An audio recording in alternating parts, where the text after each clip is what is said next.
매일 성경 묵상을 돕는 해설 가이드입니다. 안녕하세요. 묵상 코치입니다. 함께 읽고 나눌 말씀은 마태복음 27장 1절에서 10절까지 말씀입니다. 종교 지도자들은 미리 짠 각본대로 신속하게 사형 판결을 내린 후 예수님을 유대 총독 빌라도에게 넘겨 정식 재판을 받게 합니다. 이 과정을 지켜본 가룟 유다는 자신의 잘못을 후회하며 받은 돈을 돌려주고 스스로 목숨을 끊습니다. 1절에서 5절 읽겠습니다. 새벽에 모든 대제사장과 백성의 장로들이 예수를 죽이려고 함께 의논하고 결박하여 끌고 가서 총독 빌라도에게 넘겨주니라. 그때 예수를 판 유다가 그의 정죄됨을 보고 스스로 뉘우쳐 그 은 30을 대제사장들과 장로들에게 도로 갖다 주며 이르되 내가 무지한 피를 팔고 죄를 범할도다니. 그들이 이르되 그것이 우리에게 무슨 상관이냐. 내가 당할 악언을. 유다가 은을 성소에 던져놓고 물러가서 스스로 목매어 죽은지라. 사내들인 공회는 예수님을 밤새도록 신문했고 날이 밝자 모든 구성원들이 참여하게 됩니다. 소집 목적은 처음부터 예수님을 제거하는 것이었으므로 이미 짜놓은 각본에 따라 밤새도록 신문해서 로마 법정에 기소할 제목을 찾아 예수님을 빌라도에게 넘겼습니다. 1절에서 10절의 핵심 용어는 유다가 종교 지도자들에게서 받았다가 돌려준 은 30, 곧 피값입니다. 무지한 피, 피의 값, 피의 밭의 순서는 죄 없는 예수님의 목숨은 하찮은 값에 매겨졌지만 비극적인 운명을 상징하는 피가 하나님의 섭리라는 관점에서 볼 때 어떤 미래적 가치를 지닌지를 보여줍니다. 무지한 예수님의 죽음은 인간의 책임 부분에서는 인간의 악에 의한 것이지만 하나님의 섭리 차원에서는 구원 역사를 담은 성경의 성취를 뜻합니다. 예수님을 넘겨준 유다가 예수님의 판결을 받는 것을 보고서 후회하고 은 30을 대제사장과 장로들에게 돌려주었습니다. 은 30은 직접 대제사장들을 찾아가서 예수님을 팔아넘긴 조건으로 거래해서 받은 액수입니다. 은 30과 관련된 표현은 본달락에서 5번 등장하는 어휘로서 예수님의 죽음에 대한 책임을 상징합니다. 여기서 마태복음이 사용하는 단순 과거인 돌려줬다라는 것은 원래 돈이 나온 출처대로 돌려주는 것을 의미합니다. 이 돈은 원래 출처로 돌아가게 되었으므로 대제사장이 일하던 당시의 성전은 무고한 자를 죽이는 데 필요한 돈을 저장한 곳이 됩니다. 성전은 이스라엘의 죄를 위해 속죄 제사를 드리는 공간이 되어야 하지만 대제사장들은 성소에 보고해서 무지한 피해 값을 위해 은 30을 지불했고 그 돈이 다시 본래 자리로 돌아왔습니다. 돈을 지불한 대제사장들은 무지한 자의 피를 흘린 직접적인 책임을 져야 하며 무지한 피해 값으로 얼룩진 성소에 심판의 그림자가 들어오집니다. 또한 이 사건은 예수님께서 이미 책망하신 대로 성전은 더러운 이득을 챙기려고 모의하는 자들이 득실거리는 강도의 소굴이 되었음을 보여줍니다. 유다는 무지한 자의 피를 넘김으로써 죄를 지었다고 말합니다. 그러나 대제사장과 장로들은 내가 알아서 할 일이다 라고 말합니다. 즉 유다의 책임이니 자신들이 더 이상 상관할 바가 아니라고 합니다. 유다는 돈을 던지고 나가서 목을 메어 자살했습니다. 사도행전의 묘사와 조화를 시킨다면 유다는 목을 메었다가 땅에 떨어져 창자가 터졌다고 할 수 있습니다. 마태복음은 유다의 죽음을 최후의 심판을 피하기 위해 스스로 선택한 길이나 명예로운 방식으로 표현하지 않고 하나님의 심판으로 이해합니다. 유다의 행위는 앞에서 나온 베드로의 행위와 대조됩니다. 부활 이후 베드로가 예수를 만난 장면과도 대조됩니다. 이 장면에 베드로의 배신 사건이 나오는데 베드로도 후회했으나 예수님을 향해 달려가 부활의 목격자와 증인이 됩니다. 뉘우침 혹은 후회는 해결을 위한 첫 단계입니다. 그러나 뉘우침에 머물러 있어서는 안 됩니다. 돌이키는 것을 뜻하는 회개는 죄를 짓기 이전의 자신이 아니라 예수님께로 돌아오는 것입니다. 6절에서 10절에 읽겠습니다.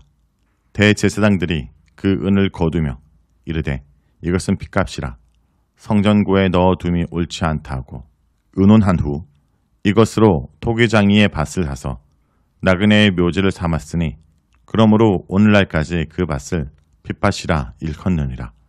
이에 선지자 예레미야를 통하여 하신 말씀이 이루어졌나니 일렀을 때 그들이 그 가격 매겨진 자 곧 이스라엘 자손 중에서 가격 매긴 자의 가격 곧 은 30을 가지고 토기장의 밭값으로 주었으니 이는 주께서 내게 명령하신 바와 같으니라 하였더라.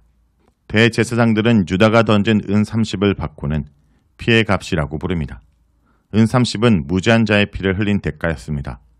유다가 은 30에 예수님을 판 것은 스가랴 11장 13절의 암시로 26장 15절에서 이미 언급되었고 9절에서 다시 나옵니다. 대제사장은 이 돈을 성전 보고에 두는 것은 율법의 규정에 맞지 않다고 보았습니다. 그런데 스가랴 11장 13절에서는 토기장이지만 마태복음은 보고를 사용합니다. 토기장이는 토기를 만드는 사람 또는 성전에서 기금속과 같은 헌물을 처리하는 기술자를 뜻하기 때문에 마태복음은 스가랴에서 토기장에게 던진 것을 성전 보고에 던진 것과 같은 의미로 이해했을 것입니다.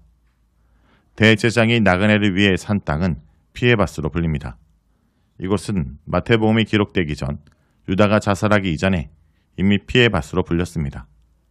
9절에서 10절에 마태복음은 대제사장이 무지한 피해 값으로 토기장의 밭을 구입한 사건을 구원 역사의 관점에서 해석할 수 있도록 돕습니다. 9절은 마태복음에 나오는 10개의 성취 공식 중 마지막입니다.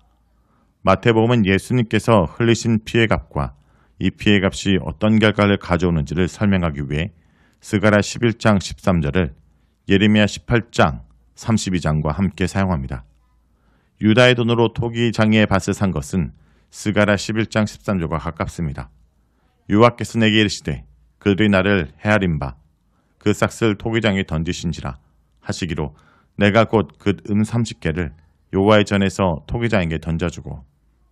자, 그런데 마태복음은 스가랴 11장 13절을 인용하지만 구원 역사의 의미를 예레미야서의 관점에서 해석하기 때문에 예레미야를 통해서 라는 표현을 사용합니다.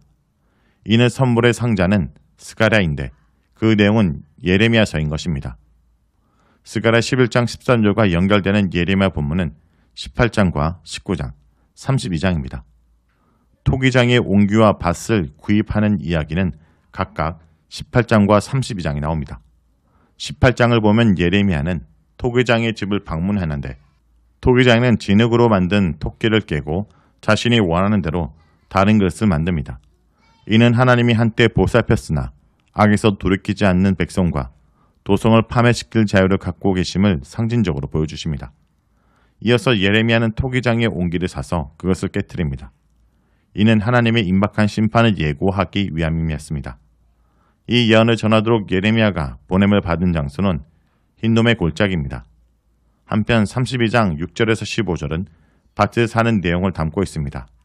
예레미야 32장 6절에서 15절에 선지자가 밭을 구입한 시기는 바벨론 군대에게 예루살렘이 포위된 때였습니다. 바벨론의 땅이 되고 백성은 포로로 끌려갈 것인데도 예레미야가 예루살렘 근처의 밭을 산 행위는 언젠가 하나님의 백성이 회복될 희망을 보여줍니다. 하나님의 백성은 흰놈의 아들 골짜기에서 딸과 아들을 우상 몰렉에게 제물로 바칠 정도로 가증하게 행동해서 심판을 받았으나 예레미야는 하나님이 언약을 회복해서 자기 백성과 함께 거하실 것이라는 약속을 전합니다. 예수님은 스가랴 선지자가 말한 이스라엘의 목자와 왕으로 오셨지만 백성은 은 30이라는 하찮은 가치로 예수님의 값을 매겼습니다. 값싸게 치러진 예수님의 값은 토기장의 밭을 사는 데 사용되었습니다. 무지한 예수님의 죽음은 인간의 악에 의한 것이지만 하나님의 선의 차원에서는 구원의 역사를 담은 성경의 선치를 뜻합니다. 마태복음 27장 9절에서 10절에 예레미야 32장을 사용한 것은 무지한 자의 피로 구입한 피의 밭은 역설적으로 사람들이 회복될 것이라는 미래의 희망을 암시합니다. 이 밭은 나그네들을 위한 용도였으며 예수님의 죽음은 모든 민족을 위한 것임을 암시합니다. 핏값으로 무덤을 산 것은 십자가에서 피를 흘리신 직후에 성전의 시장이 열리고 무덤이 열려 잠자던 성도들의 몸이 일어나는 기적과도 관련되어 있습니다. 인자는 자기 목숨을 많은 사람들에게 대속물, 즉 몸값으로 지불하기 위해 오셨기 때문에 죄인들은 그 대가로 생명을 얻게 됩니다. 지금도 많은 사람들은 예수님의 핏값을 값싸고 하찮게 여깁니다. 그러나 그 피는 어떤 사람이라도 회복시키는 값어치를 지녔습니다. 사람들은 예수님의 핏값을 싸게 여기거나 그것에 관심을 두지 않지만 예수님의 죽음은 세상을 회복하는 길을 열었습니다. 세상의 소망, 가정의 소망, 나의 소망은 예수님의 보혈 뿐입니다. 자, 여기까지가 마태복음 27장 1절에서 10절까지 말씀입니다. 오늘 말씀을 통해 우리는 무엇을 묵상하고 적용해야 할까요? 참된 회개는 후회를 포함하지만 후회를 넘어서는 것입니다. 예수님의 말씀대로 베드로도 예수님을 부인했고 유다도 예수님을 배신했습니다. 두 사람 모두 예수님께 큰 잘못을 했지만 그들의 반응은 달랐습니다. 베드로는 심히 통곡하며 회개함으로써 초대교회 지도자로 회복되었지만 유다는 죄책감에 스스로 목매어 죽음으로써 영원한 저주의 이름이 되고 말았습니다. 성도 여러분, 후회할 만한 일을 하지 않는 것이 가장 좋지만 일단 돌이킬 수 없다면 그로 인해 더 이상 후회할 만한 일들을 만들지 말아야 합니다. 지금 우리를 가장 괴롭게 수치스럽게 만든 일은 무엇입니까? 더 큰 후회를 만들지 말고 큰 회복을 기대하며 하나님께 돌아가길 바랍니다.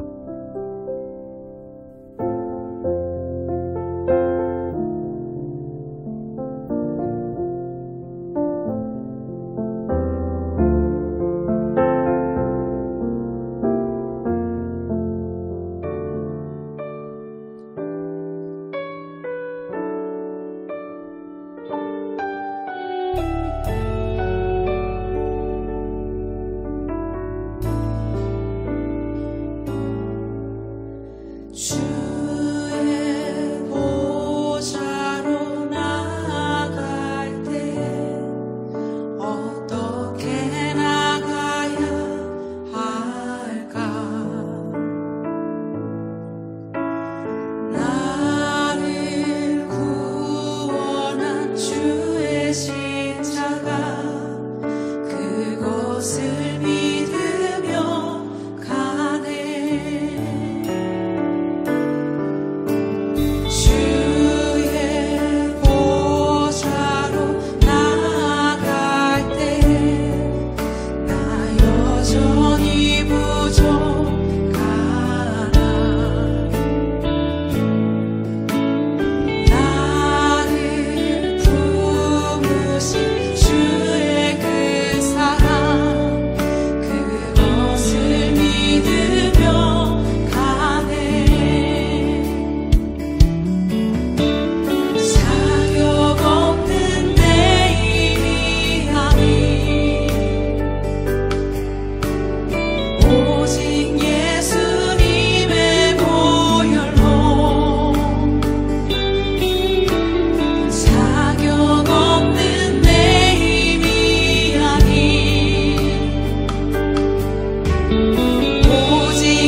힘입어 예배합니다.